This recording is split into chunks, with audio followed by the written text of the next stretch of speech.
One of the distinguishing characteristics of the elephant, the largest land mammal on Earth, is its devotion to its fellows. Sacrifice and mutual assistance are not limited to family members, but can be seen within the entire herd. A hot summer day on the African plains. Elephants are constantly on the move to find food and water.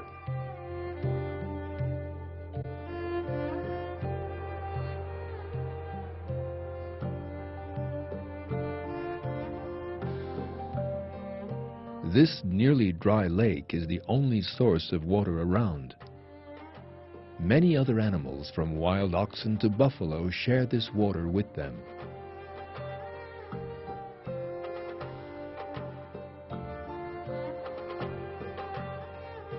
This baby elephant is finding it difficult to drink as his trunk is still very short.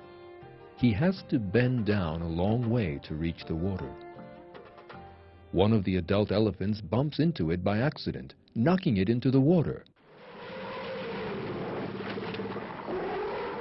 Unless the baby can escape at once, it will sink into the mud and die.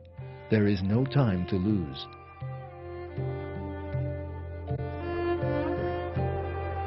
The mother elephant kneels down and leans over the edge. She places her trunk under the baby and tries to pull it out.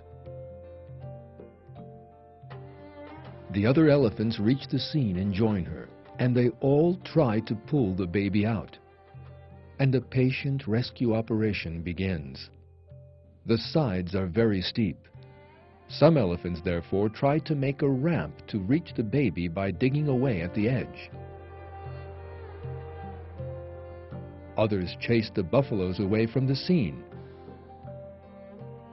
Because if a herd comes to drink near where the baby is caught, that will impede the rescue operation. Eventually, teamwork saves the day. The baby elephant is saved. Every elephant in the herd goes up to the baby and sniffs it with its trunk. This is a sign of affection among elephants.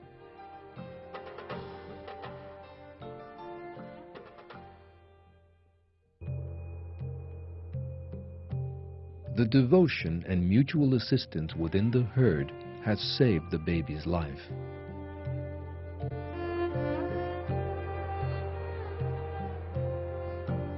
This astonishing devotion in living things is one of the miracles of God's creation. In one verse of the Quran, God informs us, "There is no creature God does not hold by the forelock."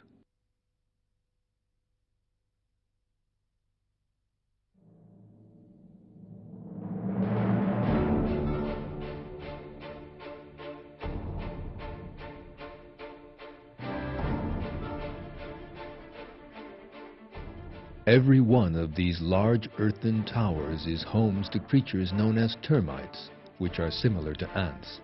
Termites live in colonies made up of millions of individuals.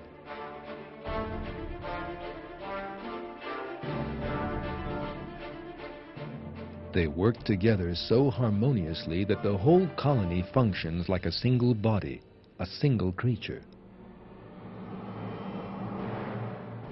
These are worker termites. They are blind and deaf.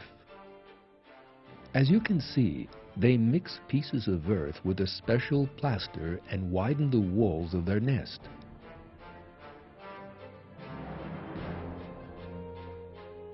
God has given these creatures, which behave like the cells of a single body, different bodily structures for different jobs.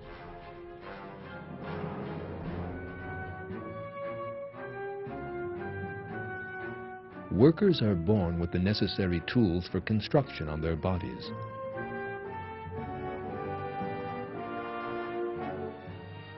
As you are now seeing, soldier termites are equipped with heavy weapons.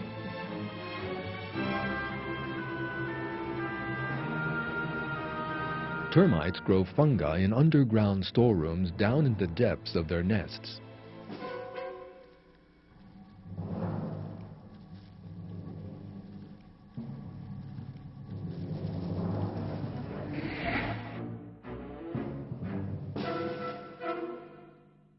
However, one side product of this is carbon dioxide.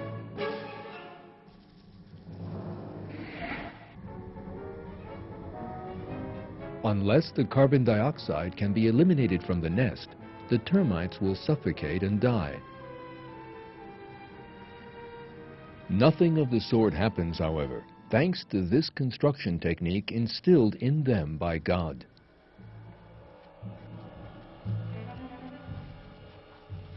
Tall chimneys that stretch up into the wind currents pull the stale air in the nest upwards and function as the colony's lungs.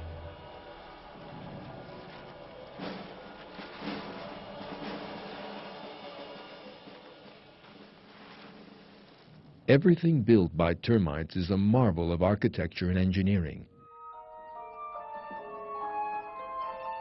Let us now go back a little and consider what we have just been saying. The termite is a tiny insect. It possesses neither reason nor consciousness.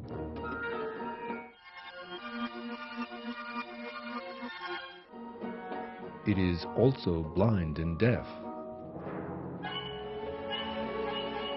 So how does this insect come by the knowledge to create a whole building?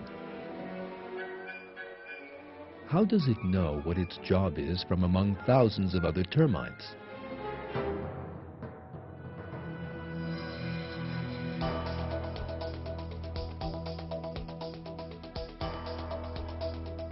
What you are seeing on the screen is a construction project.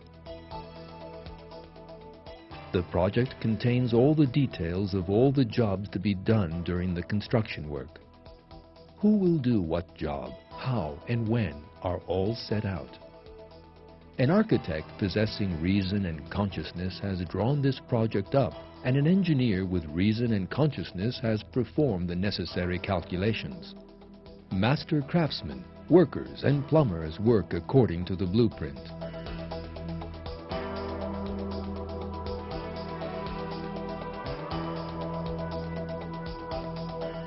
They all study the blueprint and construction proceeds according to plan. At this point, let us carefully consider. The termites have no drawings in their hands. They cannot receive any training. They are not managed by a visible administrator.